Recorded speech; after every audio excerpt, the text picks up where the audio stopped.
Tinky Winky, Tinky Winky, Dipsy, Dipsy, Lala, Asep,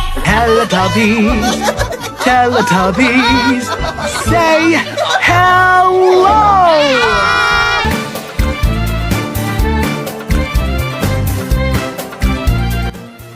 Rasulullah Shallallahu Alaihi Wasallam diutus oleh Allah Subhanahu Wa Taala untuk membawa ajaran tauhid. Rasulullah menyampaikan kepada mereka bahwa Allah adalah Maha Pencipta. Rasulullah dan para sahabat menyampaikan teladan, semangat, dan kerelaan berkorban, jiwa, harta, dan apa saja demi melaksanakan perintah Allah Subhanahu Wa Taala. Masa kecil Rasulullah SAW hidup di masa sering terjadi pertempuran antara kabilah dan suku. Kebiasaan pertempuran tersebut menjadi tugas bagi Rasulullah SAW untuk mendamaikan, bahkan setelah kenabian beliau sering terlibat dalam pertempuran untuk menegakkan syariat Islam. Rasulullah SAW pernah mengembala domba dan melakukan perjalanan jauh keluar kota untuk begadang. Beliau mengembala domba pada usia 8-12 tahun. Saat usia Nabi Muhammad SAW hampir 40 tahun, sering berkhawat atau menyendiri di suatu tempat yang jauh dari keramaian, tepatnya di Gua Hira. Di dalam gua, beliau menenangkan pikiran dengan cara mengasingkan diri dan mencari kebenaran hakiki dengan beribadah menurut agama Nabi Ibrahim alaihissalam.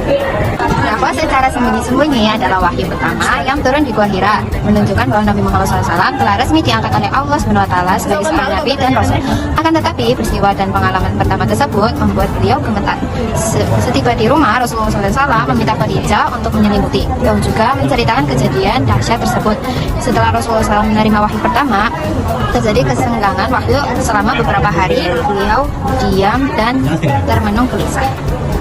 Dakwah secara terang-terangan yang semula dilakukan diam-diam dirahasiakan dari kumpul Quraisy, kemudian dilakukan secara terbuka dan terang-terangan. Rasulullah SAW memulai dakwah secara terang-terangan dengan menghimbau kepada seluruh anggota keluarga terkasihnya, yaitu Bani Hashim. Beliau memulai dakwah secara terang-terangan di Bukit Safak. Saat itu banyak penduduk di kampung halamannya masuk Islam berkat dakwah Abu Zar. Dari kalangan Bani Daus juga banyak yang memeluk Islam berkat dakwah Nufail bin Amr dan Audosi. Kaum Quraisy secara terang-terangan menolak ajaran Islam. Hampir setiap hari kaum muslimin dianiaya dan disakiti. Oleh sebab itu, beliau merasa kesulitan untuk terus bertahan dan menyiarkan agama Islam di Mekah. Hadis yang melekat di masyarakat Mekah menjadikan dakwah dan ajaran yang disampaikan Rasulullah SAW memiliki banyak tantangan. Segala cara dilakukan oleh golongan yang membenci Rasulullah SAW agar dakwah yang disampaikan oleh Rasulullah SAW dapat terhenti. Agar dakwah Rasulullah SAW tetap berlanjut, Rasulullah SAW memerintahkan untuk hijrah. Nah, di sini ada beberapa peristiwa penting dalam dakwah Rasulullah SAW di Mekah. Yang pertama yaitu ada hijrah ke Habasyah. Kaum Quraisy tidak ada henti-hentinya mengganggu, bahkan menyakiti umat Nabi Muhammad SAW, sehingga mereka menjadi sangat menderita. Karena penderitaan itulah Nabi Muhammad SAW memerintahkan para sahabatnya untuk hijrah ke Habasyah demi menyelamatkan agama mereka di sisi Raja Najasyi. Meskipun saat itu Raja Najasyi belum memeluk agama Islam, yang saat itu masih beragama Nasrani, Rasulullah SAW tahu bahwasannya Raja Najasyi merupakan raja yang adil dan tidak pernah berbuat aniaya. Para kaum muslimin akan aman di sana. Peristiwa ini terjadi dalam tahun kelima dalam masa kenabian. Hijrah ke Habasyah dilakukan oleh umat muslim dalam 2 gelombang.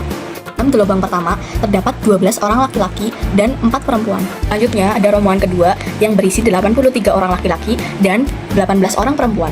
Antara mereka, terdapat Utsman bin Affan beserta istrinya, kemudian ada Ruqayyah binti Rasulullah SAW, kemudian dilanjutkan oleh Ja'far bin Abu Thalib sebagai pemimpin rombongan. Rombongan ini mendapat sambutan dan penghormatan yang baik oleh Raja Najasyi. Akan tetapi, kaum Quraisy selalu saja mengusik mereka. Mengirim utusan yang dipimpin oleh Abdillah bin Abi Rabi'ah dan Amr bin Ash. Mereka memberi hadiah untuk Raja Najasyi dan memintanya untuk menyerahkan kaum muslim. Mereka bilang kalau kaum muslim itu menjelek-jelekan Isa dan ibunya, alias mengkambing hitamkan. Namun, permintaan dari Quraisy pun tidak langsung dikabulkan oleh Raja Najasyi. Oleh karena itu, Raja Najasyi memanggil Ja'far dan rombongannya untuk segera ke istana.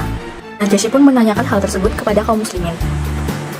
Di hadapan raja dan para penasihat agamanya, Ja'far menjelaskan maksud tujuan rombongan datang ke Habasyah. Dia pun mengatakan dengan tegas bahwa ia dan rombongannya bukanlah budak yang lari atau bahkan pembunuh bayaran. Mereka lari dari Mekah untuk menyelamatkan diri dari penyiksaan kaum Quraisy. Kaum Quraisy menganggap mereka layak karena telah menyembah Tuhan Yang Maha Esa dan tidak mau menyembah berhala. Selanjutnya, Ja'far pun menjelaskan pandangan Islam tentang Isa dengan sebenar-benarnya. Yang kedua yaitu Amul Husni. Ummul Husni dikenal oleh umat muslim sebagai tahun kesedihan Rasulullah SAW terhadap wafatnya dua orang yang beliau cintai, yaitu sang istri tercinta Khadijah binti Khuwailid dan pamannya Abu Thalib bin Abdul Muthalib. Dua orang tersebut telah menjadi tulang punggung Rasulullah SAW dalam menjalankan tugasnya, yaitu mensyiarkan agama Islam. Paman Nabi Muhammad SAW, Abu Thalib bin Abdul Muthalib, wafat pada usia 80 tahun. Jibril membangkitkan Nabi Muhammad SAW di Buraq. Setelah itu, dia melakukan perjalanan dari Masjidil Haram ke Masjidil Aqsa. Kemudian dari Masjidil Aqsa, beliau diangkat ke langit dan melihat tanda-tanda kebesaran Allah Subhanahu wa Ta'ala.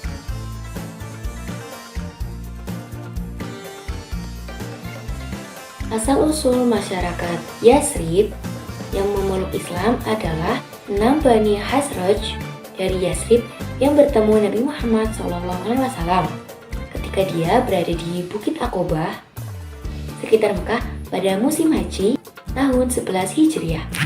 Kemudian Nabi Muhammad dan mereka saling memperkenalkan diri. Dalam kesempatan itu, Nabi Muhammad SAW mendakwahkan Islam dan mereka pun tertarik dan masuk Islam. Yang ketiga ada hijrah ke Taif. Setelah Abu Thalib dan Khadijah wafat, puncak dari sikap permusuhan kaum Quraisy semakin keras. Dalam kondisi ini, Nabi Muhammad SAW timbul keinginan untuk berlindung ke kota Taif, karena di kota Taif itu mempunyai hawa yang sejuk dan penduduknya ramah terhadap tamu yang datang. Selama 10 hari tinggal di kota Taif, Nabi Muhammad SAW menyampaikan seruan ke Taif. Namun, penduduk kota Taif banyak yang menolak beliau dengan perlakuan buruk. Penduduk Taif mengusir dan melempari batu kepada beliau sehingga kedua tumitnya berdarah.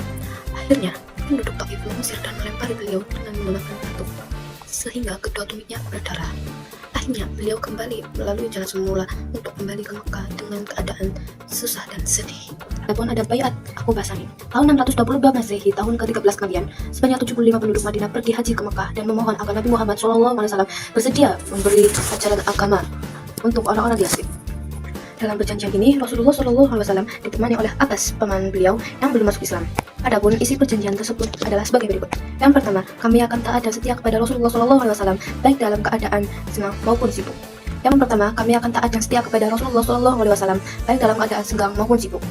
Yang kedua, kami akan tetap berinfak walaupun dalam keadaan lapang maupun sempit. Yang ketiga, kami akan tetap melakukan kebaikan dan mencegah kemungkaran.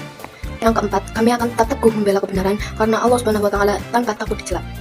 Dan yang kelima, kami akan tetap membantu dan membela Rasulullah SAW sebagaimana membela diri dan keluarga.